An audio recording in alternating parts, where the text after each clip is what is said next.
Hi guys, it's day 48 of doctor నైబో. As యూజువల్గా morning routine and works complete చేసుకొని pre workout meal అయితే తీసుకొని జిమ్కి వెళ్ళా. ఈరోజు షోల్డర్ వర్కౌట్.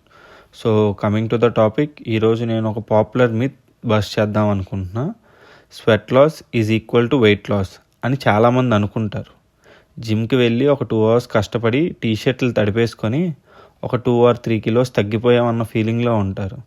ఫ్యాట్ లాస్ అలా అవ్వదమ్మా. దానికి ఒక పద్ధతి, ప్రణాళిక ఉంటుంది. లీటర్లు వాటర్ తాగేసి స్వెట్ వచ్చేస్తే అందరు అంతే ఈజీగా తగ్గుతారుగా. ఆర్ స్టీమ్ రూమ్స్లో డైలీ గంటలు కూర్చుంటారుగా. అసలు స్వెట్ ఎందుకు వస్తుంది? మనం వర్కౌట్ చేసేటప్పుడు మన బాడీలో హీట్ ప్రొడ్యూస్ అవుతుంది. దాన్ని కంట్రోల్ చేసి కూల్ డౌన్ చేయడానికి బాడీ స్వెట్ని ప్రొడ్యూస్ చేస్తుంది టు బ్యాలెన్స్ బాడీ టెంపరేచర్.